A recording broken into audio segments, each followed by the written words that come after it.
Hello and welcome to week number 21 of the account where I spend roughly £50 each month in Star Wars Galaxy of Heroes. So yeah, quite a few things happening this week in the game, mostly the fact that Cassian Andor is finally unlockable, and after I guess at this point 2 months of saving crystals and buying all of the marquee packs, I've spent all of the crystals that I need to on the 5 marquees. 4 of them are now at 5 stars. We're of course still waiting on Major Partagaz, who will be 5 stars by the end of this week, but at the very least that means I have all of the 4-star characters, so can do and have done the first tier of Cassian's event. So tier 1 here, and have snagged the 2 Kyber LST tokens, should be getting the 3 Kyber LST tokens and all of this gear as well to get quite a lot of the characters up to era level 75 by the end of this week, or I guess technically Monday. But that's that's two Kyber LST tokens that I have spent on relicking a couple of characters, and the release of Cassian has also had quite a big impact on Coliseum as well. I put out a separate video on, I guess, first impressions of using Cassian and the kit and stuff like that, so I will post a link to that video if anyone's interested in more of a deep dive. But in this video I'll really only be talking about how that's impacted this account. The first part is the Kyber LST tokens, but it's also affected my Coliseum performance, which I'll go through later on in the video. Right, so let's just move on over to the farming updates. So full disclosure, I did already record this update video where I went through unlocking some of the requirements using the Lightspeed tokens, but I was a complete idiot and forgot to unmute my mic, so I was just speaking into the void for about half an hour.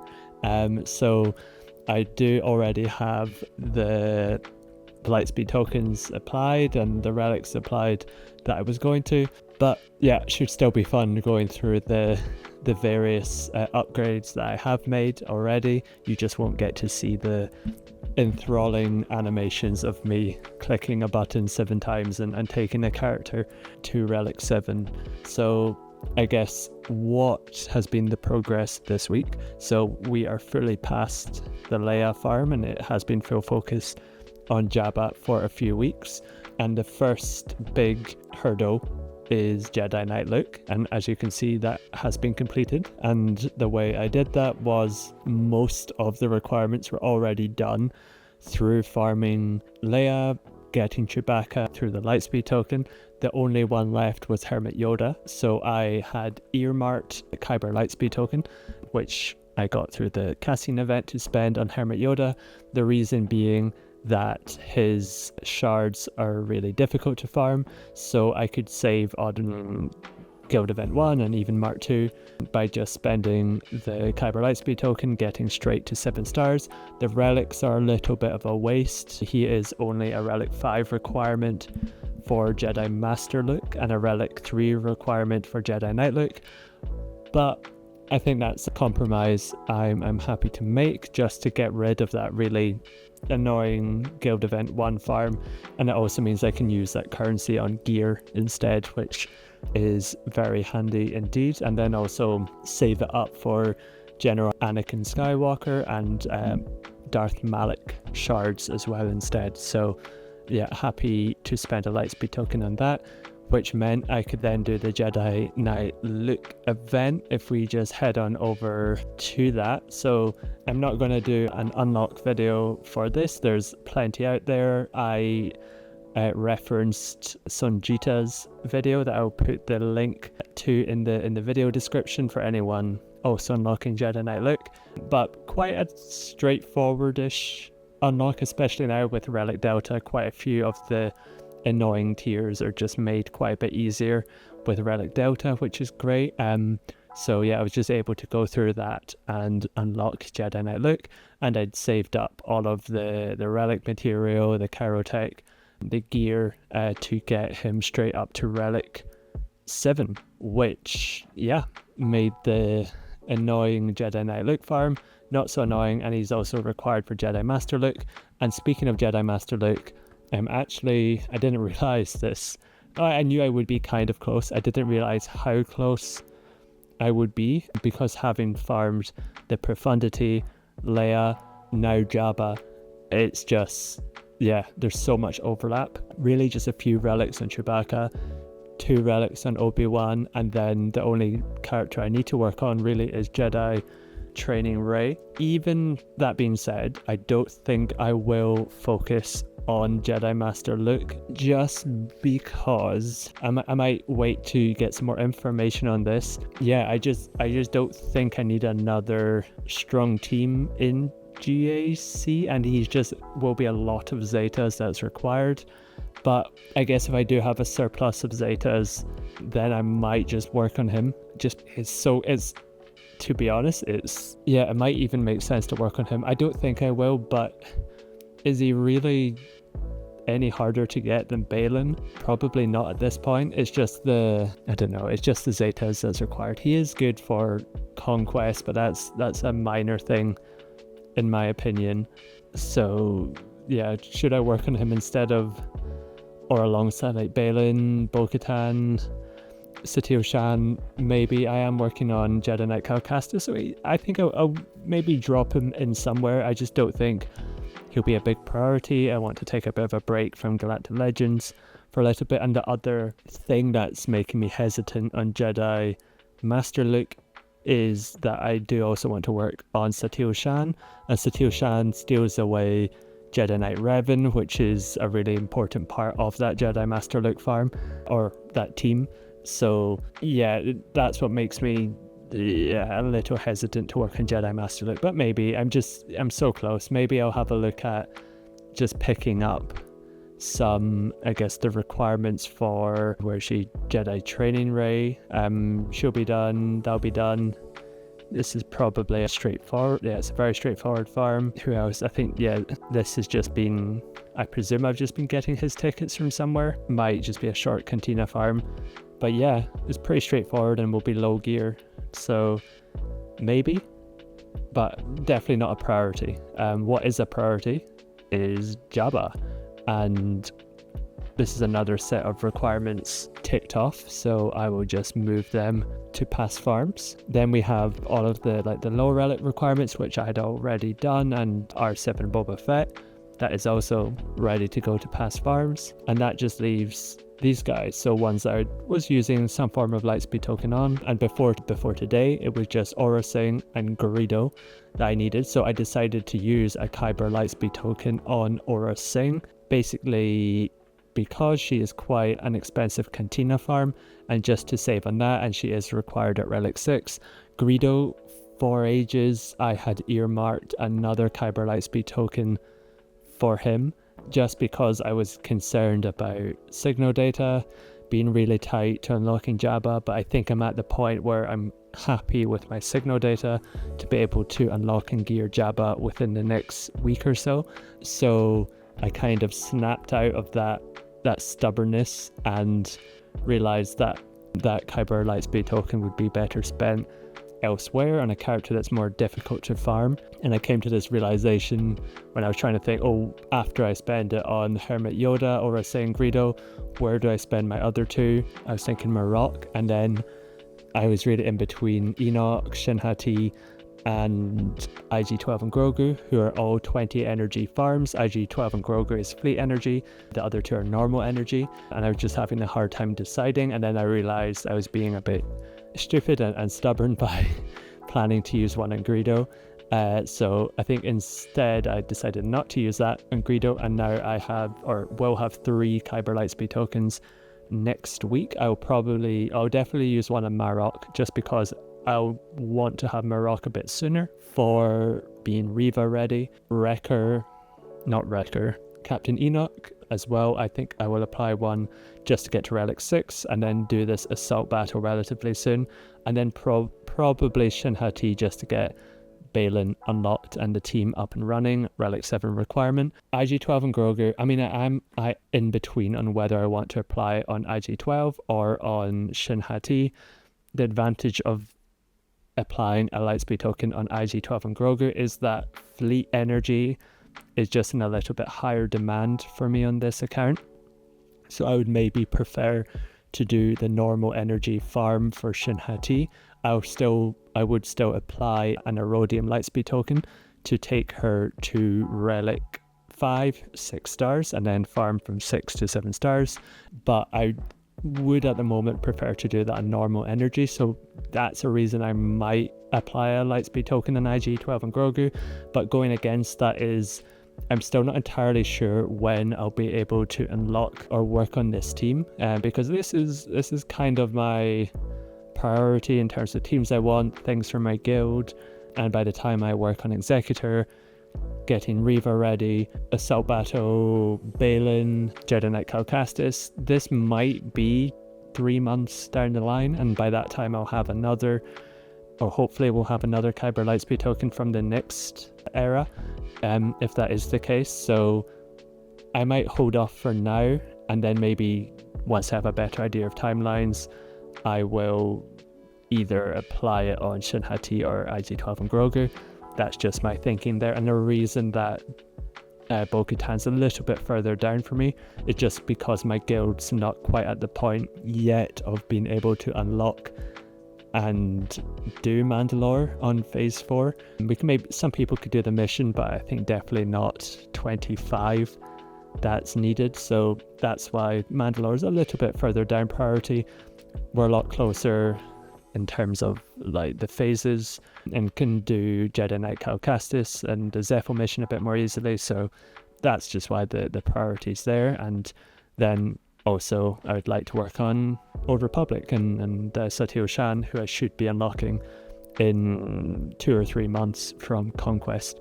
But I guess that's an aside, and that's to say is why I decided just to buy an Erodium Lightspeed token for 5,000 Era currency and spend it on Greedo, and then over the course of this week I would just be picking up his shards. They're not visible now, but his shards from Squad Arena to get to 7 stars, and then I can upgrade him to Relic 6. I think it was a bit silly to just apply a Kyber Lightspeed token just for the relics and the signal data.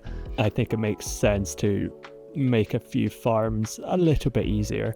I think helps in the long run, and also it's not like I'm losing out on signal data. I'm just pushing that saving to a little bit later to some of these farms down here, but I should be okay with signal data for Jabba.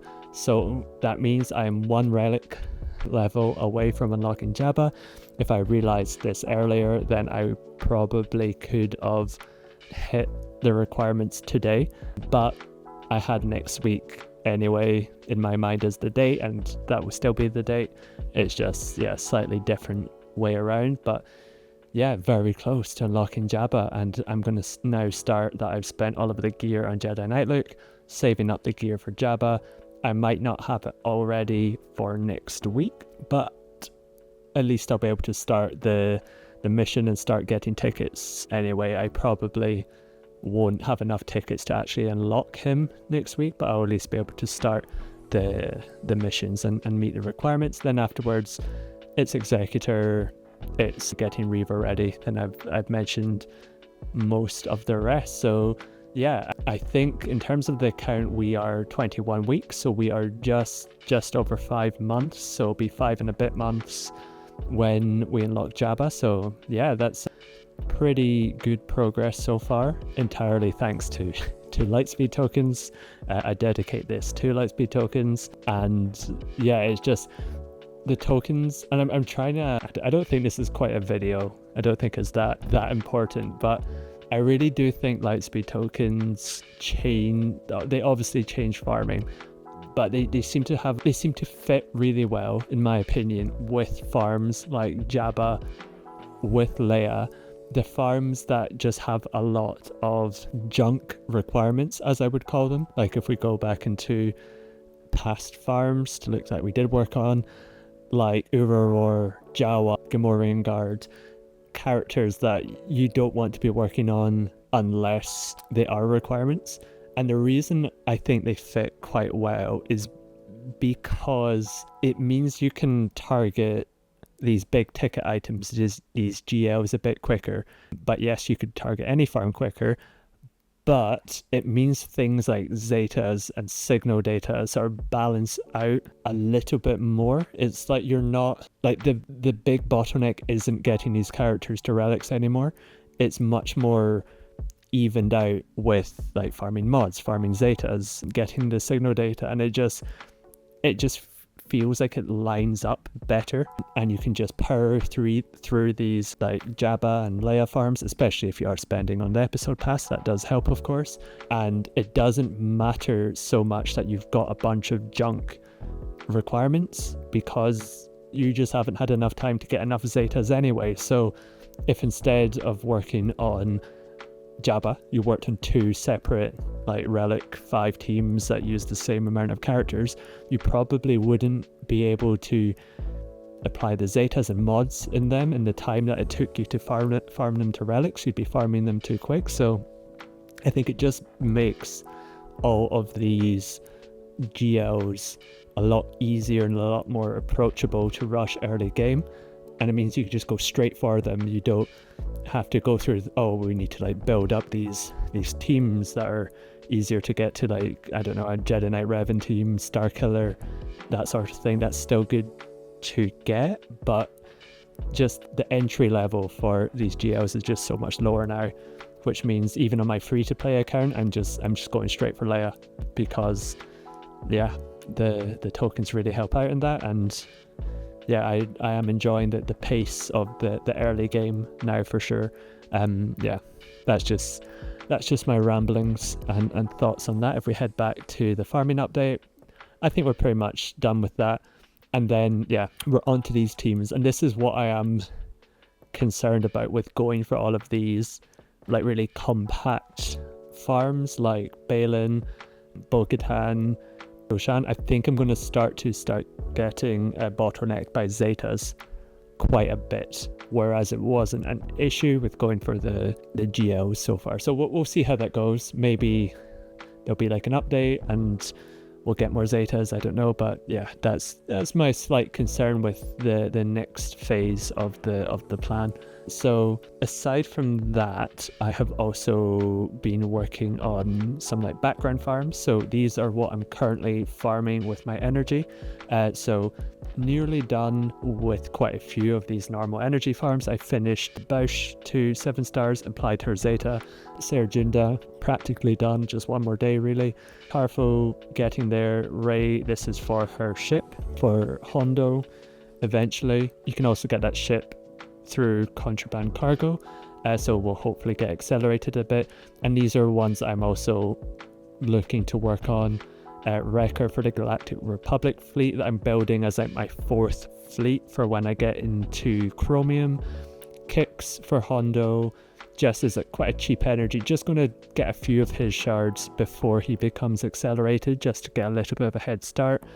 Droidica, this is for gas, and that actually I'll talk about it after I finish these guys below, but that does remind me of the droid lightspeed token that appeared in the episode track this time, which I'll talk about afterwards. But fleet energy, actively farming Marin. I'm also actively farming Marauder. These guys I'm just picking up when I have a little bit of spare energy.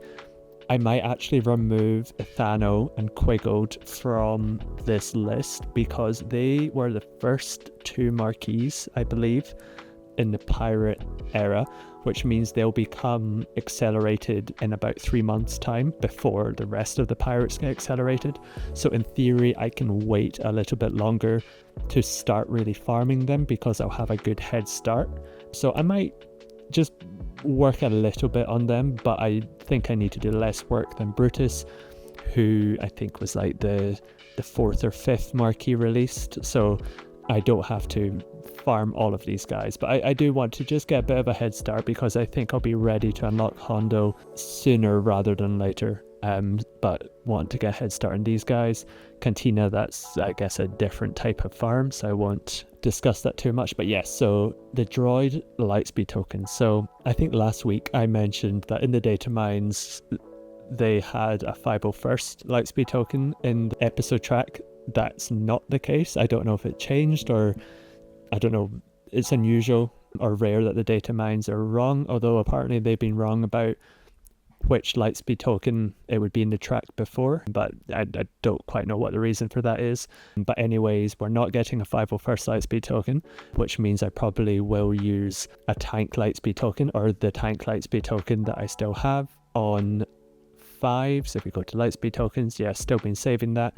It doesn't expire for a while, not until September, so I'm going to hold that until the rest of the Galactic Republic fleet is ready, just in case a better option pops up for that. But what we do have is the Droid Lightspeed token, which is all the way over here, and this one is, I found, quite tricky for me to decide what to use it on. I actually found it quite tricky when it first appeared as an episode track reward last year. It might have even been the first one for this account, I can't quite remember, but I now have even less options. Of course, I applied it last time on Dark Trooper and also K2SO, but now I think my options are either Droidica and B1 to help with gas farm, General Anakin Skywalker, or use it on requirements for future farms like Leviathan requirement sortie and the HK droid, or Huyang for Ahsoka. The issue with using them on requirements is that both of those farms are blocked for me because of conquest characters. Malgus for Leviathan is, I think I worked out, 14 months away, assuming I just get 20 shards each month. I'll probably accelerate it a little bit, so let's call it about a year away, and same for Ahsoka. So if I were to spend those Lightspeed tokens on the requirement characters, this would just be getting a head start on farms that are not in my immediate plans, which isn't ideal, but to be honest, there's not a lot of other good uses, because the other use of them, as I mentioned, would be for General Anakin Skywalker. And if we go to droids, the reason I'm not too keen on applying the Lightspeed tokens on Droidica and B1 is because the issue with that farm is not the gear, really. It is farming their shards. So Droidica, I think, yeah, I don't really want to get them to relics, and say if I applied the Bronzium Lightspeed token and got them to 4 stars, that's not helping that much in terms of shards. That's just like an extra 50 shards. B1, a little bit more interesting, just because I think that would be more useful for that unlock event to have one of the characters' relics, but I might just make that a Saj anyway, just because of Relic Delta. But even if I was to apply the Chromium Lightspeed token, that would take them to 5 stars, and I would still have 185 shards left to farm. So I think I might even prefer just to apply a Rhodium Lightspeed token at some point and just get a bigger chunk of the shards done, just because they're quite expensive farms. This is 20 energy fleet, this is 20 energy in normal, so the Lightspeed tokens don't help too much in that regard. But if I was to apply them on the requirement characters, like if I was to apply one on Huyang and Sortie, these are much cheaper farms, and also crucially 4 farms are much further in the future, so I can just slow farm them in the background.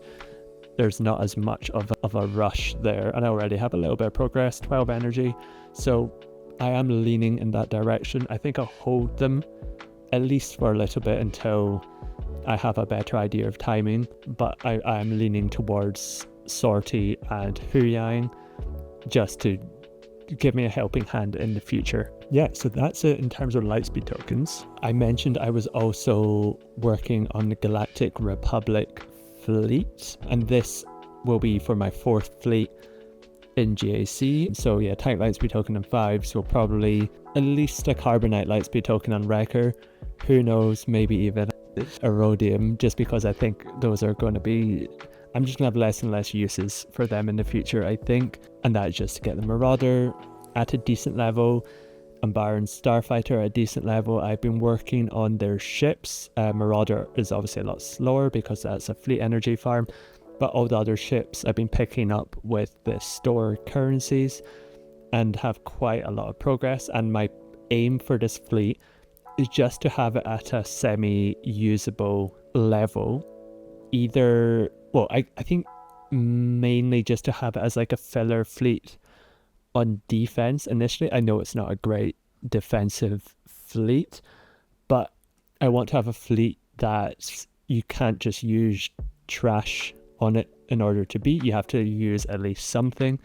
And maybe I can also take it on offense if my opponent has really weak fleets while I work on it. I do eventually want it to be a lot stronger and take out even some meta fleets, but because I'll be going into Chromium GAC next round of 5v5, I do just need to have something up and running to start to fill those slots, and that will be the Galactic Republic fleet. And yeah, just making slow progress, and that's why I want to apply a few lightspeed tokens on some of the key pilots as well. Obviously I already have endurance up and running. I'll probably stick with endurance. Maybe in the future I'll work on negotiator, but for now, for my purposes anyway, I think endurance is fine. I'm also of course working on executor, so that would give me executor, home 1, profundity as my 3 pretty good fleets, and then Galactic Republic as like a decent fleet, and then I'll have like an Empire and Finalizer fleet, maybe just to clean up. They won't be that good, but at least I'll have something. And I think for Chromium it will be quite competitive. I tend to see that a lot of people aren't working on multiple fleets, so might give me a bit of an advantage hopefully against some opponents. And that brings me on quite nicely to GAC. So currently in a match, opponent hasn't attacked yet, although I think if they do attack, they will win. Just a lot more stuff. Like I can handle like some really big accounts like 10 million, even 11 million, but if they have like 8 decent GLs, and more importantly if they have a couple of decent fleets, and they've got the 3 meta fleets, there's not really much I can do. They can probably just be very efficient on my defense, but hey, maybe they don't turn up. There's usually a reason accounts like this are low down, and it's either because of poor efficiency and strategy, or they just don't play that often. But even if I lose all 3 of these matches, I will still be promoted to Chromium for next GAC, which is great, but it does expand the number of ships and teams that I need, so I imagine I will struggle for at least a few rounds while I still work on things like Jabba, some of the other fleets. But yeah, quite happy to be in Chromium, and hopefully I can try at least stay and fight to stay in Chromium. I definitely won't be able to do much more than that. Other bits and pieces, so I mentioned Coliseum earlier, and basically since Cassian came out, which is only 2 days ago, so this is just the second round of having Cassian. We had Yotas first, now Zepho. I've been able to jump up quite a bit in terms of performance, which is quite surprising to me, because I assumed everyone who was up higher and spending more than me would just also get Cassian and just stay up there, but that doesn't seem to be the case. Yesterday, or the first day of having Cassian, I was able to get 8th and 1,000 error currency. It looks like today it finishes in an hour. I imagine I'll stay in the top 10 again. This might not last for that long, but I'm definitely happy to have a few days of top 10 performance. Again, I don't know quite why this is the case. The only thing I can think of is that I stopped investing in Dedra and have been doing the bare minimum in terms of investing in Partagaz. If we go to era units, so I took Dedra to 49, which to be honest is higher than she needed to be. She only needed to be 45 for the Cassian event. Partagas I just took to like 10 just to do the marquee event, and then I've been throwing all of the era level currency into these guys and focusing a bit on Cinta just because of her assisting. I don't know, I think Cinta or Clea initially is where you want to focus the investment in, just because they're your main damage dealers still. But yeah, I've been able to jump up into the top 10. I think, I don't know, I feel the top 10 in my shard feels fairly weak. It was always a little bit out of reach. I was sort of mid-teens, rank 20. It would just require too much spending on actual gear in order to get me into the top 10, which is a little bit outside my budget. But yeah, happy to get a little bit of time in the top 10. And yeah, it doesn't seem like the whaliest of shards possible. There's a few at the top for sure, spending quite heavily, but rest of the top 10 really isn't too bad. So I guess I've been quite lucky in that regards. But yeah, that's meant I've been able to recover era currency quite quickly, and we'll have enough for another token quite soon, and then hopefully a few more. And now that we're coming to the end of the era, there's a few more sources of era currency. Like there's a little bit in some of the reward crates, and I don't know if it'll be showing, but the era challenges start to reward more and more, especially when you get to like era level 65, 70. So yeah, should be able to rack up some more lightspeed tokens, which is great stuff. And yeah, I think that's it in terms of the updates. Yeah, I think just like 1 week until Jabba, so I will go through the stats for this week. Okay, so first of all, spending, just spent on the episode pass this week, so another £20 up to over 300. Still a fair bit ahead of the target. I've never quite been able to get back on the £50 a month target since the spending at the start, so I'm about £50 ish over budget at the moment, but I'm still trying to claw that back. But yeah, so by episode pass out, best deal in the game really, so yeah, we'll just continue to buy that each month. In terms of my stats, so the upgrades I was able to do has pushed me very close to 5 million. I think by the time I unlock Jabba, I should be pretty much buying on 5 million, which yeah, GP doesn't really matter too much now that I'm past Conquest. But yeah, nice metric to track growth anyways. Guild has gone up a bit. I haven't done any upgrading on mods this week. I'm hoping to start to spend on refreshes of mod energy kind of soon, now that the era has finished. So I've got a couple of weeks break from having to spend crystals on marquee packs, so yeah, that will be good. Guild, no real change. Bronzium, but that will soon be chromium. Fleet rank, basically what's happened is, yeah, the people getting Leviathan, I think one has just stopped playing the game. I think they haven't really been that active, and the other one has been a bit more chill and in terms of not moving up all of the time. And also there's like other people in my fleet shard who have been able to move up and effectively clear the way for me, which is quite lucky for me really. So I've still been able to get first every day, which kind of puts a little bit of, or eases the pressure on getting a high star executor so quickly for me. Maybe more Leviathans will pop up and I'll still want to do that, but for now I maybe don't have to go straight to 6 stars or 7 stars straight away. I can do that a little bit more gradually, which would be really helpful, just because I'm having to spend a lot of crystals on marquee packs. So as long as my profundity is still able to get first, there's no real need of really throwing everything at getting a 7-star executor.